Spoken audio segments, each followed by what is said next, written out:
Blue and green solutions, can you elaborate a bit more? What is that exactly? Well, it's a large sample of different kind of solution, but the idea of blue and green solutions is that they are based on the nature solutions, how nature would do that.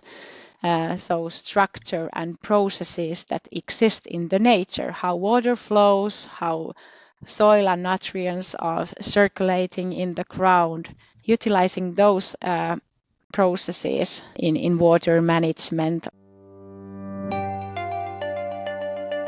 Welcome to the Urbanista, where we discuss the water management challenges of Nordic cities.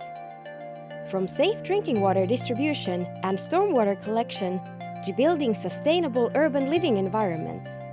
Here is your host, Delphine Vesalo. Hey, welcome back, Urbanista. It's so nice to be back in your ears. This is the new season 2 of the Urbanista, and as in previous season, we have been talking a lot with many people about sustainability. Yes, all the things that touch the construction industry, and so this is nothing new, really, but how much impact our industry is having on the environment, how much impact in terms of the carbon footprint, many things we have been discussing here, including environmental product declaration, including life cycle assessment, as you may remember. There are many topics, and now, today, we are going to deep dive into something more specific about how do we make the infrastructure in our cities sustainable. How are we there? How far are we to get our Nordic cities sustainable? And for today, we have a very special guest that definitely knows more than me about this. So who are you and what do you do? Thank you, Delphine. So I'm Reina Känkänen. I'm head of sustainability in Ramboll, Finland. And well, I've worked with sustainability over 15 years now, and now 11 years at Ramboll. Just shortly, Ramboll is a global engineering architecture and consultancy company with more than 18,000 experts operating across 35 countries. And related to the subject we are talking about today, so I'm also chairman of the infrastructure committee in Green Building Council Finland. Green Building Council Finland is a non-profit association of sustainable built environment, and their target is that the built environment is a central part of the solutions to sustainability. All right. The Green Building Council is actually a global organization, that is correct? That is correct. World Green Building Council is a global non-profit association, and then they have in different countries, in many countries, this kind of associations, locally. Local association. Well, if we start, I mean, of course, you are the expert in this. If we start from what do we exactly understand for sustainable infrastructure? What does that mean? What does that exactly mean? Yeah, well, that was a very interesting question also in Green Building Council Finland when we 5 or 6 years ago started a new kind of committee, like infrastructure committee, because there wasn't any committee for sustainable infrastructure. So we started with that question, that what is sustainable infrastructure all about? What aspects and things, like you can say, are behind that when we are talking about promoting sustainability infrastructure? Because we didn't have that definition or like a general knowledge of that. So we, as the committee, we created a definition for sustainable infrastructure. And it is like based on the 9 main criteria and then their sub-criteria, but it's divided and it will cover social, ecological and economic sustainability. So all these pillars of sustainability, 3 pillars of sustainability is covered in the definition. So we're talking about sustainable infra. It's very important to look at it from the ecological perspective, from social perspective, and also from economic perspective. So all those three dimensions come together while we're talking about sustainable infra. Maybe we'll dive deeply in that later. What does that mean, and what are those three aspects really about? Yeah, exactly, because what you are depicting is clearly the three the three major areas. If we start just in no particular order, of course, economic, all the infrastructure for cities and major metropolitan areas, all the governments, of course, it's one of the key things to boost the economy, to build more infrastructure, to build more facilities for the cities to develop. So in number one, yes, I don't know number one, but an important piece is this economic development of the cities.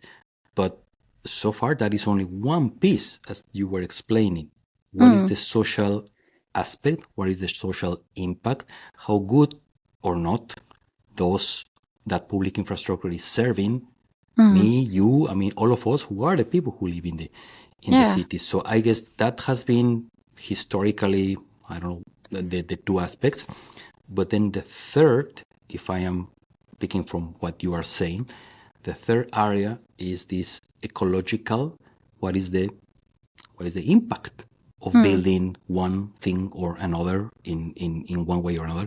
What is the impact on our environment? And that, I understand, that has not been taken into account until recent years. I don't know how, 5, 6, 10 years. I mean, back in the 70s, certainly this was not a thing. That's correct. And I think that we haven't put so much attention to infrastructure. I think we, in general, we might think that building infrastructure enables something in a built environment, like mobility, energy, logistics. It's something there between buildings. And this can be seen also in the latest research where we have calculated how much building new infrastructure causes carbon dioxide emissions yearly in Finland. So these yearly emissions, and of course, if you calculate the yearly emissions, you need to have the definition of what is infrastructure all about. What is the input? What we consider as an infrastructure, as we are talking about building infrastructure. And this research came up to that solution or result that those emissions are yearly 58% bigger than what we have thought. And one of the reasons was that the definition of what is in infrastructure, what does it consist of, was broader than what we have previously thought. And actually these yearly emissions, for example, for building new infrastructure in Finland is the same level than building new buildings yearly. So that's also the other point that when we are talking of built environment and emissions caused by built environment. So we have previously thought that building new buildings is the largest part where the emissions come from, but it's the same amount coming from building new infrastructure. So It's very important part of the building environment. All right. So if we start to deep dive a bit each one of these big blocks, because what you have developed at the Green Building Council is this 9 criteria to define and to evaluate, I believe, sustainable infrastructure. So the first big bucket is ecological, the ecological sustainability of infrastructure, and each one of these are actually, we are going to put a link on the show notes of this podcast directly to where this presentation or these criteria are presented. So of course our listeners can go and deep dive and read one by one. The first area, ecological sustainability of infrastructure, that is composed of 3 three main things: mitigation of climate change and adaptation, resource wisdom and circular economy, and third, biodiversity and reduction of environmental harm. Which this third one, that's probably okay to me, may seem kind of obvious. We want to do good and not, in doing so, not do any collateral damage, any harm. But maybe that was not that clear. So take us through all these three. What is the reason or the thinking behind all these three ecological criteria?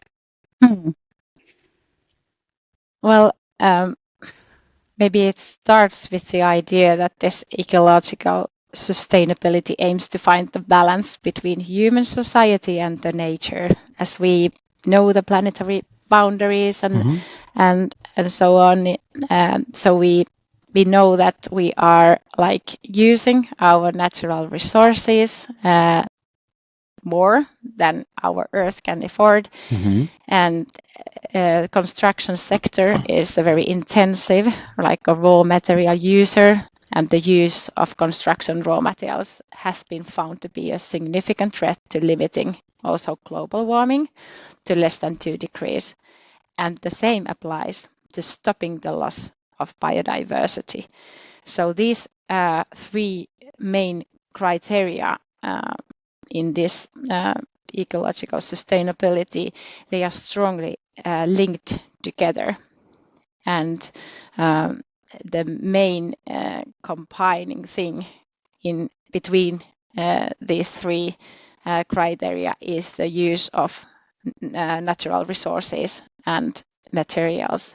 So that way, this resource efficiency or wisdom, as you said, is a crucial part of this.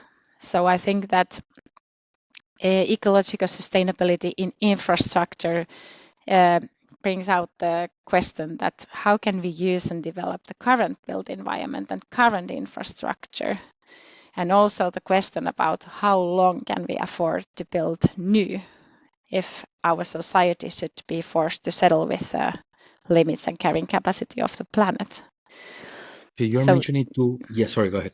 Yeah, so that is the main aspects we are talking about when we are talking about ecological sustainability, the use of raw materials, what materials we are actually using there, what raw materials, is there any possibility, and there is a lot of possibilities to find to decrease the use of materials and then find the circular materials to replace those natural resources. So there's a lot of opportunities in this. Because what comes to the use of different types of materials, you may argue, okay, what's in the production of those materials, whatever we are talking, whether it's wood, plastic, concrete, metal, whatever is the. So the first point to check the impact, the environmental impact, is okay, from where these materials come and how much impact each one of them have. I mean, even before we also purchase whatever we are going to purchase to build the infrastructure. So what could be the criteria there to choose between one material or another in your view? Actually, I would take one step behind or back, one step back in this, and look at the master planning phase or general planning phase, where there is only a line on the map that we are considering, or different kind of alternatives in infrastructure project that should be like utilize the current line, the current infra, develop it more to serve mobility or what else, or should we build a totally new line in the middle of forest or somewhere? And then of course we consider different kind of plus and cons, so that how much this is like reducing traveling times and how much this costs and this investment and so on. So in those decisions, we are not considering these ecological aspects, that how much it will demand like this land use and resources, how much it will reduce biodiversity, and so on. Those are the big questions behind, even before we go to the states where we have possibility to look at the different materials. Because when you choose the place to build, you also have an impact of how much and what kind of material you will need. So that affects on how much bridges, how much tunnels, how much concrete we need for that. So it have a direct effect on that also. So first thing is that when you have a line on the map, you're considering different kind of alternatives. So that's a very crucial point where we should consider for the first time this ecological aspects. So the environmental impact or the potential environmental impact starts from choosing the place wherever we want to build, whatever you are going to build, as you mentioned. Yeah. Is it the right place southeast of the city in this area? If it is the right place because there's water, there's it's more plain, or there versus another part of the northwest part of the city, wherever it is, where we have more hills. It's different type of soil, then we need to drill more. I don't know. So those are kind of pre-assessment studies, should we call them? Right. So that even there, I mean, not even there is where the ecological aspect should start. Yeah, there should be a priority, like where to put these sustainability aspects. We should start in those. We have data. It can be like used in also in general planning. We don't need any exact data, and not that exact. We need only round numbers, only like that we understand and what is little and what is big, like impact.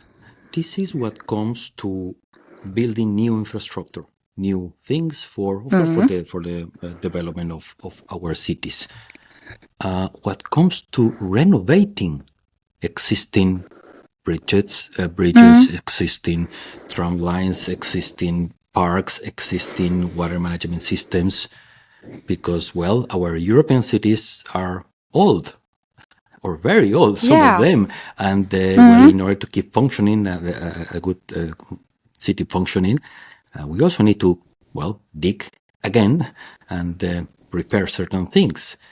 It's something that is there that we need, or the municipalities need to do. So how do we go about looking this 0.0 of ecological thinking when it comes to renovating infrastructure? Well, of course, we should first think about renovating something existing and current infrastructure instead of building new one. But the problem is that, as you mentioned, that large part of the infrastructure in Europe, for example, is pretty old. It's aging, and this aging network also pressure caused by, for example, the increase in traffic volumes have started to take their role. And that is a real problem, that we are in a situation that we need to build a good connection for public traffic and so on. But for example, it might be so that our bridges along the line are so old that we can't utilize the current infra. We demolish the current bridge and then we need to build totally new one so that trains can go, for example, 2 hours kilometer per hour or something like that.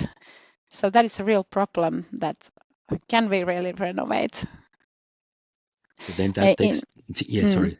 In cities, it's like we need to renovate it because we can't totally build the new streets and new areas. So somehow we need to renovate it. And of course, there we have also, every time we renovate something, we have also opportunity to think about it, that do we have a technical systems there? Could we have more, for example, in a circulating water in cities like that? So can we use nature-based solutions there more if there's space, so that we can change also the solutions while we are renovating? There's also opportunity to change the technique. Do you think there's certain, how to put it, certain competition in priorities? I'm talking about this renovation thing. Certain competition between, we need to renovate this street and the sewage and the park that is besides, and because, well, it needs, otherwise it will be it will cause problems already in the short term. Should we take the ecological aspect as a priority versus, I mean, the competing versus the economical delivery, the economical impact that they may have? We can do it fast, like, yeah, quick and dirty, because it's urgent. We need it to keep that part of the city, whatever, functioning, at the expense of the materials or the ecological point of view. I mean, do you think that there's that competition of interest or perspectives? Well, I think the time schedule we are setting for project, there might be conflicts, because if you want to have a new ideas, if you want to go through a different kind of solutions, sustainable solutions or nature-based solutions, so it takes time in design phase. So don't do design very quickly. Let there be a time for really going through the alternatives, that could we do this or that, and so on. So there might be conflict. But what we have noticed in these infrastructure projects, in street construction, for example, in park construction, design and construction, is that these resource efficiency and solutions that are promoting circular economy and are low carbon solutions, that they are really reducing costs at the same time. So these solutions, material choices, might be even economically like a sensible. So that they go in hand in infrastructure construction, then that is good. I think it's more that we haven't realized this connection, that we tend to think so that low carbon solutions or sustainable alternatives, they are more expensive every time in every situation. But in infrastructure construction, it is not like this. There are a lot of opportunities, a lot of alternatives, which are at the same time reducing costs. Well, I mean, the sustainability, the sustainable aspect, the making or building it sustainable may look initially more expensive, but in the long run, once it's done, once it is used, it may have much more benefits, of course, ecological, but also economical. So this calls for, maybe that is, of course, the people who administer the money, meaning the local government. Yeah, it's not just consider the cost of doing it now, whatever you are building or renovating, the cost of doing it now, but what's called the total cost of ownership within the next 10 years or 20 years, how much money you may save after running this, whatever we are doing, and operating it. So, and if we did it with ecological mindset from day zero, I mean, there you go. It makes a lot of sense. But all these calculations, I believe that's part of what of course, the urban planning are responsible for it should bring, not just the impact right after we deliver the project, Mm. but the impact in 10, 20, 30 years, is that something that is in the mind of the person, the urban planner leading a project? Yeah. If we go through, for example, low carbon solutions or nature-based solutions also in like in parks or and so on, for example. So it is very important that you show how much they will cost. That this is the conventional, this is the way we are used to do it, and here's the alternative, and how much they will cost to the project to build, of course. And then the life cycle perspective, maintenance. And this is something that if you consider the alternatives of building something, it somehow automatically brings up the maintenance perspective also, that if we build it like this, so who and how will it be then maintained or renovated or so on. And of course, for example, nature-based solutions, and let the nature take care of the water, for example. Those are also cheaper, might be cheaper in a built environment to maintain. Because what we are, and now if we are moving to the next big area, so everything that we are building or every infrastructure project is for the use of somebody. That's what we are building it, because we are building it for the use of the people in the city. So that we come with this social aspect, social sustainability of infrastructure, and breaking down.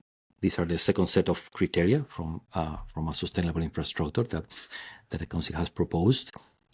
Consideration of users' needs, implementation of environmental quality factors, and effects on people. Like, yes, so we are building all these things for the people, for the well-being of our people, starting from considering users' needs. To me, this, or I don't know, maybe it may sound like obvious. Of course, if we are expanding this street and this park and is for the benefit of the community what the community needs. How are we asking them? I mean, to me, it sounds like no-brainer, but I mean, I was a bit not surprised, but it has to be stated here in the criteria. Asking the people or surveying the people. Yeah. The criteria of social sustainability, they really bring out the human side of the infrastructure. So the users, but not only users, but also those who benefit from the infrastructure, and sufferers and future users. So these are like a different kind of aspects. And also when we are talking about users, so an important question is that who does the infrastructure serve? And whose needs does it meet? If we're building a new highway, whose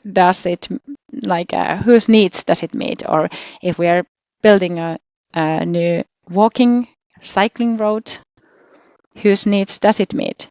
And of course, we have different kind of user groups also. So we are not considering also one kind of people, one kind of users. This accessibility, for example, is very important, because infrastructure is more or less about movement, make people move. And also, of course, security. This, for example, brings out children's perspective on infrastructure.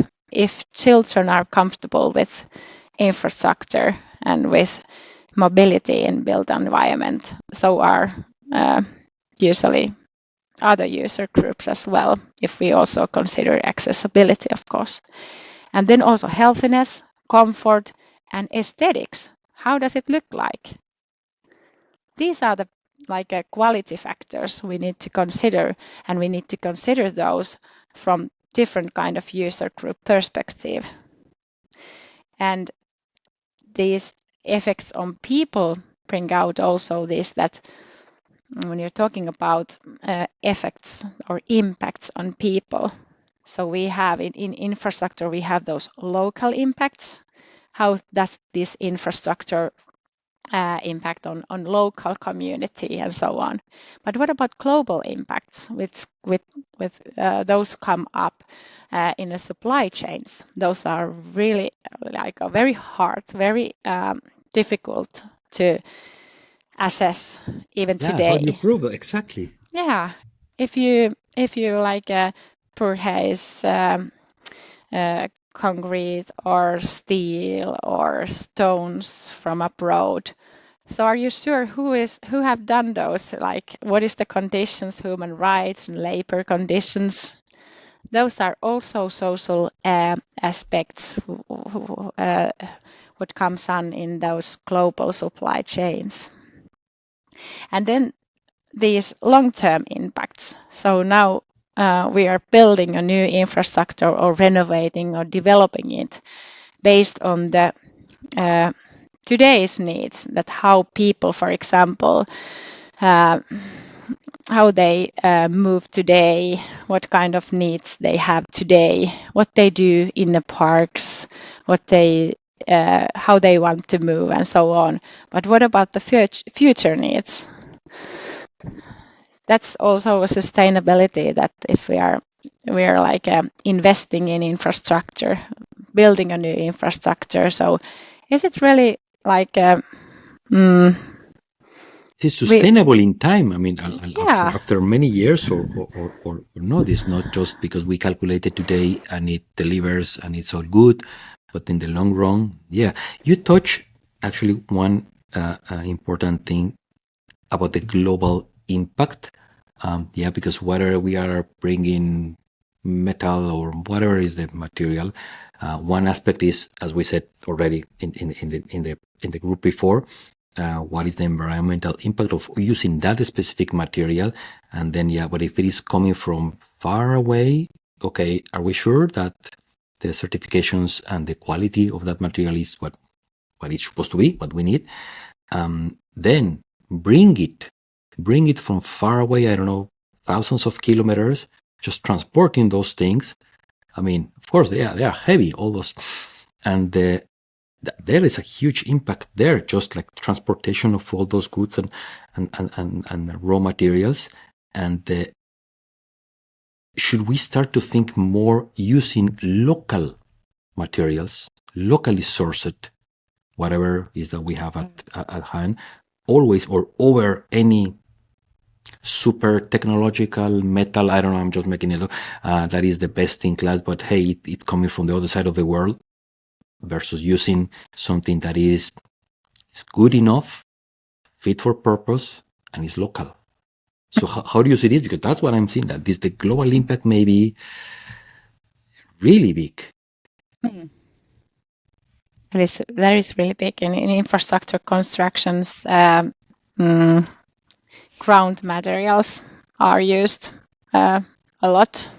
So in Finland, the largest cities have started this kind of landmass coordination, so that land masses are taking from one project to the other. So that's about resource wisdom and circularity, and also reducing carbon emissions, that you are utilizing those land masses as much as you can locally. And that's possible already today. But then there's concrete and steel, for example, in those materials which are at the same time very like embodied carbon in those is very big. So in those we need to consider the origin of the material. Where does it come from? So those, I would say that we need to consider it more in the future. Right. So, and the effect on the people, because we were talking also about different types of inhabitants, children. Of course, that's a one important group to consider their needs now and their needs in the future. Of course, when they grow, this and actually how does it look aesthetically? That was the other thing we have in the past. I mean, one of our urban designer, Päivi Raivio, that actually was saying we in the Nordics sometimes we are very poor with greenery, with making things like naturally beautiful, like they look good. Yeah, we are very good at making and using all these concrete and things and functional things, and they look beautiful from the architectural point of view. But have you asked the children actually if they like that, or if have you asked if they are happy with having just a small patch of greenery and that was it, and not more trees? Yeah, the use of more greenery or more that gives life to the whatever project you're bringing. Are we drowning too much in concrete? I mean, in flat surfaces, or how are we? What do we do to bring more greenery in the cities? Yeah, very important question, which I'm also passionate about, because I'm passionate about also people's well-being and the nature which are surrounding us, and how these things are very strongly linked together. So even if we have maybe that kind of idea of Finland being so green with a lot of forests and also blue, like a lot of lakes. So I think we could be more green and more blue in Finland in built environment. If I look around, so there is not much green and blue as there could be. And this really comes to the infrastructure project and building that, and also this ecological compensation. Yes, exactly. Yes, That's also because if we are building new infra, it means that we are losing nature. That is just how it is. We lose nature, and also we lose natural resources while we build. So in ecological compensation, which is now new in Finnish law, but what we should consider more clearly is that what is the idea that harm caused to nature is defined and compensated in a way or another. And this is very important. I would like to this was the bring point out. about not making. I mean, doing good, but in the way not doing any harm. So can you elaborate more on this? How, because you mentioned that it's already on the Finnish legislation. Is it already? Yeah, it is a new in Finnish legislation now, but it's not mandatory. So it takes time before different kind of actors and organizations start to really think about what does it mean to us, that could we compensate our harm in our projects or our business using this kind of ecological compensation mechanism. And also this mechanism of doing that compensation are still developing. So we don't have clear mechanisms yet to that if we lose this forest, how could we compensate that? Because it's not that this hectare of forest will be compensated same amount of the hectare. It should be same kind of biotopes, but also this like area demanded for compensation might be different than what you are losing in the project. And also location, where should we compensate locally, as locally as possible. Who is participating in all these decisions, in all this like calculating and all this? Is there, I mean, driven by the government entities? Is it how does this work? Because you said it's not we have not defined it. It's not clearly defined as we. I mean, we who or who is the driving force here, or who should be driving it, rather? Who should be driving? Well, all the organizations that are like having impact on nature, having kind of that kind of footprint on nature could be driver on like studying this. That what and there have been some studies in infrastructure projects and preliminary studies of how much should we compensate if we would build this infrastructure project. They are on general level, but in Finland, environmental authorities are those who are like looking over this thing. But of course, we need actors, and we need more like collaboration between research and, for example, organizations who need these ecological compensations. So more collaboration between those.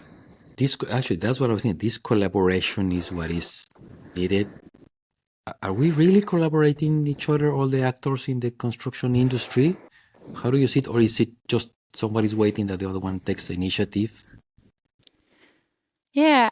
Or what should we do? Because that's for the benefit of the whole industry. I mean, somebody needs to raise the hand first, or somebody has to push. Yeah. I mean, not to come across as the one that has a specific commercial interest, perhaps. Hey, this is for the benefit of the entire construction industry in this country. So we all have a role to play. That is right. This collaboration, how do you see it happening or not? Well, this multidisciplinary collaboration is key. I mean, in infrastructure sector, we have still quite conservative goals and also processes, and people working in projects do things like they are used to do because of the process and because of the goals we are setting for project. So what we should do, we should engage a diverse group of specialists from different fields of expertise in built environment, and as early as possible, as I mentioned early, in the states where we have only line on the map. So let's discuss with like health experts, biologists, and so on.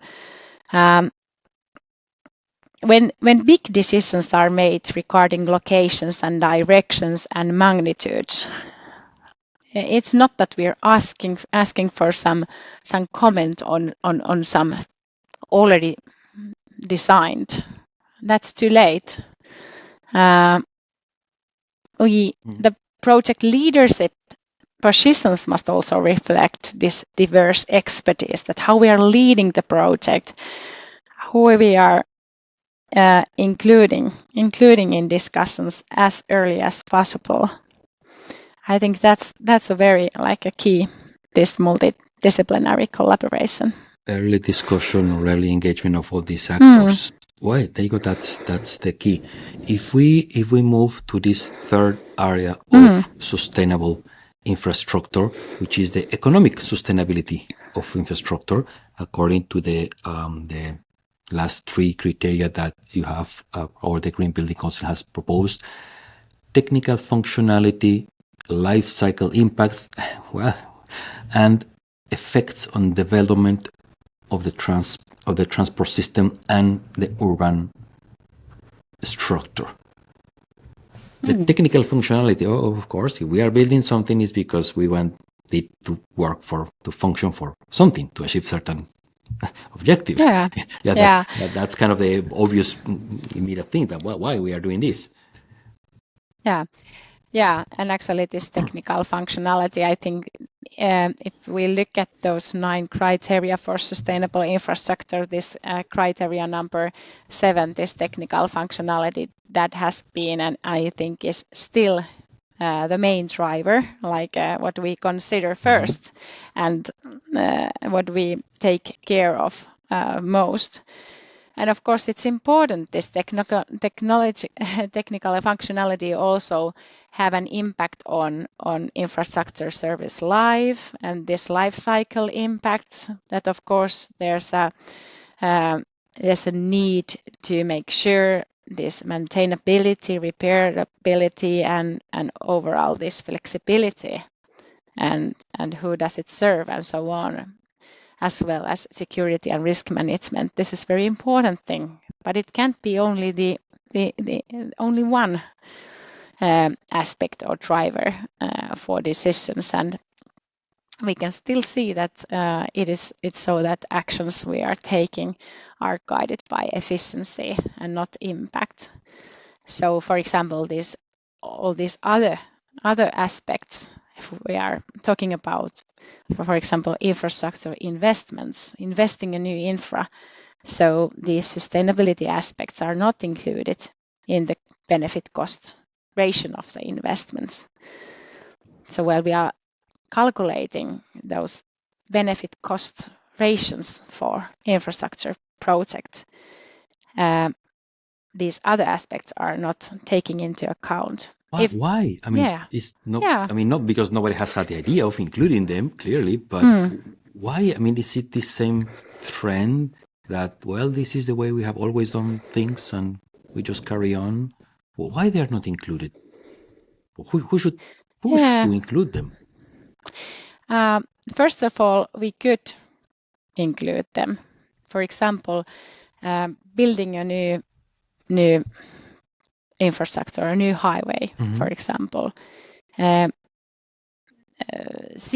emissions cost by constructing a new highway is not considered in an impact assessment. We are also only considering the change in the traffic modes, that what happens when the road or highway is already there serving traffic or transportation. We're not taking into account that how much emissions it will cause to build that highway or road. And it's a cost in benefit cost ratio. Is the cost for climate, and also the loss of biodiversity. If we are losing biotopes, losing ecosystems, causing harm to nature, that is also a cost which is not included in this benefit cost ratio. It is not included, not considered in that way. What we need to do for it to be included? Because I mean, clearly that's something that needs to be considered, included. All these, sustainability aspect, or just keeping, as we said, doing good and not doing bad in the way. Is this part of the perhaps the requirements that the original investor, meaning different types of governments, the requirements that they put there? I remember when we participated in the Green Building Council some weeks back, that I was asking, so how much sustainability, however you want to define, however you want to represent it, how much the sustainability aspect weights or is considered in a purchasing process, in a tendering process for whatever project it should be? Is it whatever the criteria you want to put there? That's up for discussion. What goes there? But why is sometimes not even considered? There's not even a line in the procurement document, a line that says sustainability or something similar. Is it that until it's not by law, or I don't know, because that's what sometimes is surprising. We all know it. It should be considered. Why is not there? And of course, if it is not there, then if I'm not obligated to do it, then I don't do it. I mean, and I think this question comes very close to our values. That what are we putting value on? If we are not putting value on sustainability, so it's not there. If we are only seeing things and investments in monetary value, and we can't put any monetary value on nature, or well we could already, and also emissions we can put monetary value. That's very important if we want to include sustainability in decision making processes, which is very crucial. So we need to have these monetary values also for them, unfortunately, because some costs and benefits might be very, very difficult to value in money. So they might be valuable. For example, those aspects of quality, like how you put the value on aesthetics, for example. That is a very hard question, but it's still important. Yeah, the value on the for health, everyone. the value on the health that you were mentioning before. So in the health of the community, of the people living there, which it will not manifest immediately, but after 10, 15 years that it happened, that the whole infra, whatever was the project, was not good for the health of the community. But that, how do we figure out? Because look, from the year 3 or 4, the visits to the medical services, local start to go up, and the trend in the XY disease was increasing. Therefore, until somebody comes and start to connect the dots, like 15 years later, we conclude that all that people got sick because of this reason, because of the origin was the lack of sustainability of, I don't know to say it, in this project, but then it's not that clear. Actually, it's very, very unclear. Yeah. But this is one of the reasons why we, for example, created this kind of framework for sustainability, that even if we cannot put monetary value for every aspect we are like saying it's important. So while we having this kind of checklist or framework that these are important things to consider, so that is where to start having this kind of broader discussions or broader perspective. We're talking about holistic perspective also, that we are not making decision based on one perspective. We have this holistic view. So that is where to start. The second and the last, well, the last items in the economic sustainability of infrastructure, life cycle impacts, as in the economical life cycle. That's what I understand from this. Not really a life cycle assessment as we know as an environmental impact. So these life cycle impacts here is pretty much return on investment. It comes down to the return on investment of the infrastructure project.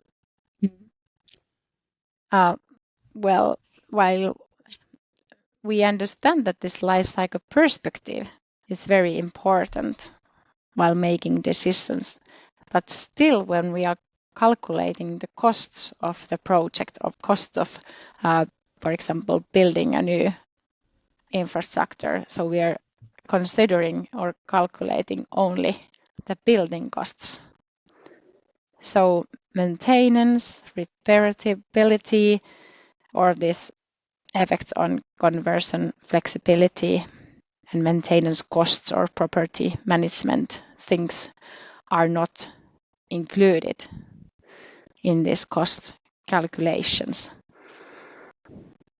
So that is one thing that LCC, LCI, those are still far away from the decisions that we are making today.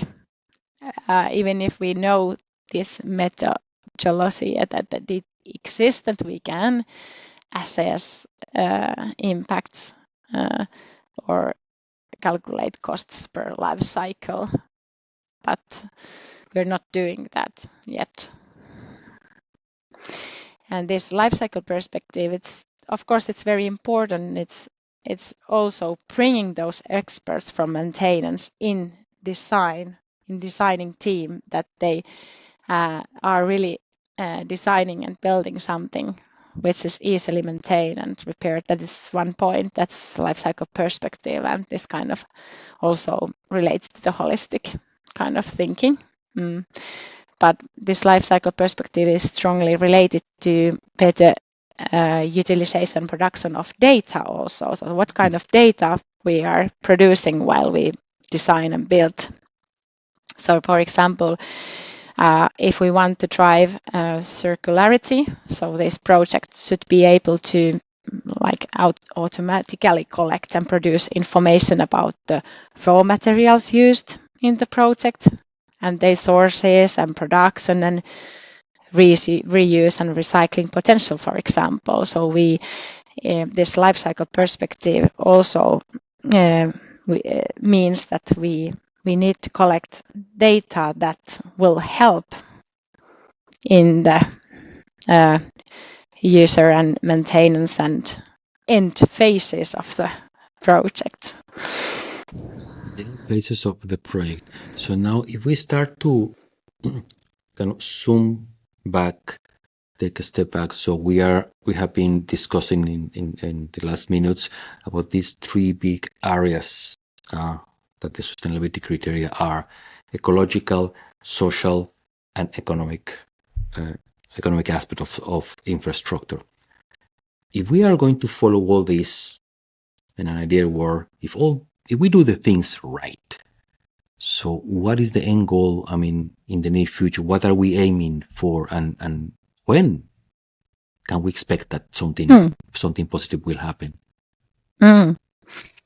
Well, starting with that when already today is the answer, so that this framework has been used already in some of the infrastructure projects as a guidance, as a checklist guideline, and it's also some kind of simplification of PREEM infrastructure assessment criteria, which is the certification for infrastructure projects. So this is some kind of simplification to follow. So it could be used already today, and it has been used in some of the projects. And of course, I want to underline that the emphasis between the criteria may vary depending on the infrastructure projects and what type of project we are talking about, and also the stage of the life cycle under construction. And what is the stage? What can we consider at this stage?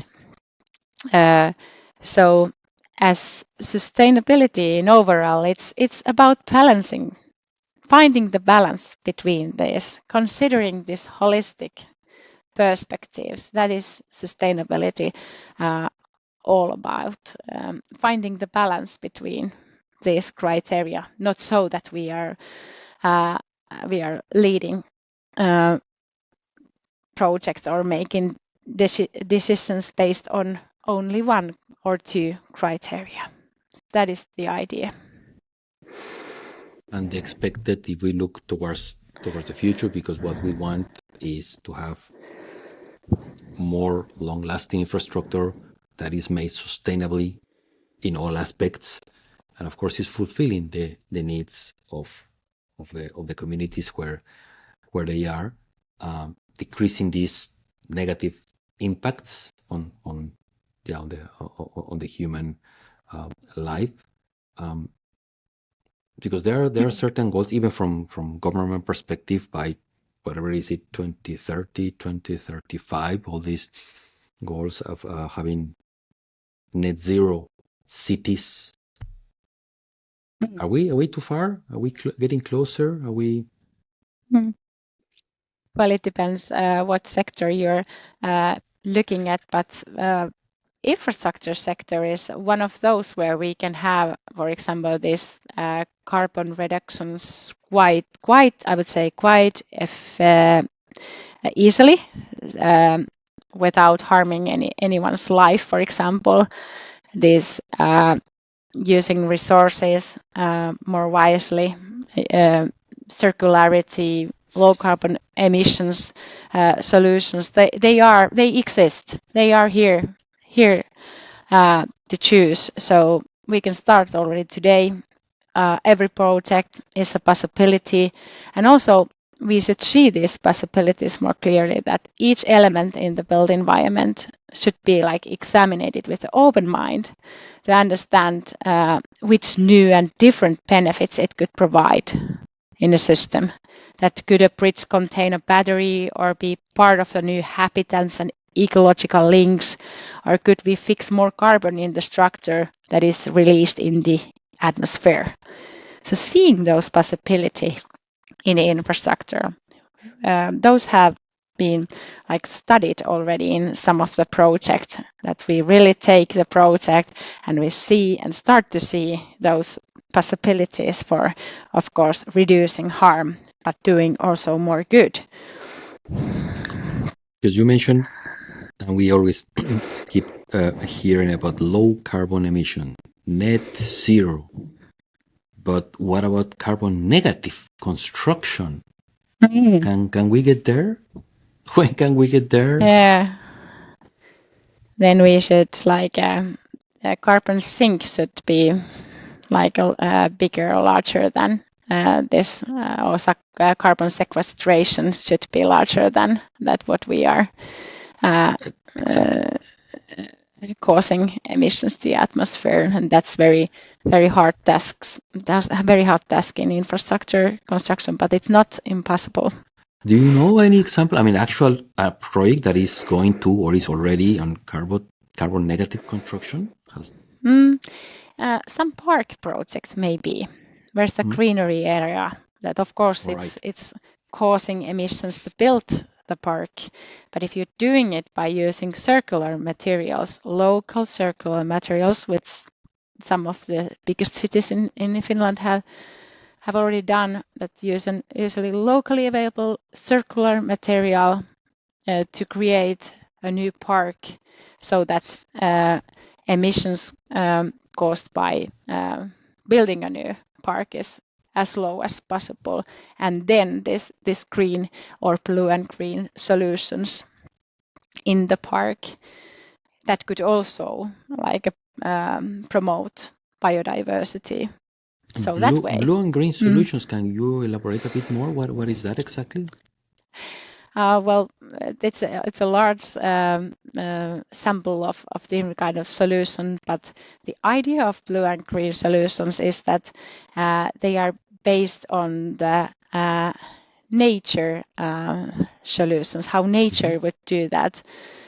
So structure and processes that exist in the nature, how water flows, how soil and nutrients are circulating in the ground, utilizing those processes in water management or in healthy ground and vegetables. So that's blue and green solutions. All these ecological networks going through the cities, they are part of the green infrastructure and green solutions. Very important to consider. Also, not only the gray in infrastructure, but also this green infrastructure going through the cities and large forest areas that are connected. We should aim to go from gray infrastructure to green infrastructure. That's part of the sustainability also. That is the end goal. So today we reviewed these 9 criteria for sustainability in infrastructure that we will put a summary of this in the show notes. And now we have gone through pretty much each one of them. And Reina, thank you so much for explaining us, for taking us through like super detail. So thank you so much for sharing your wisdom. Is there anything else that you would like to add to conclude this conversation? Well, I just want to give power to everyone who's consider or thinking about these aspects that could be do more sustainable infrastructure. That I would want to just give power that it's possible, and every project is a opportunity in that sense. Thank you so much, Reina, for your time, and thank you so much, Urbanistas. We'll be coming back. Yes, more topics about sustainability and how to keep collaborating, there you go, you hear it from Reina, collaborating to build sustainable infrastructure. Thank you so much. Thank you for listening to the Urbanista podcast, a production of Uponor Infra, the leader in sustainable infrastructure solutions. If you found it interesting, why don't you share it with your colleagues? We all together can move our industry forward.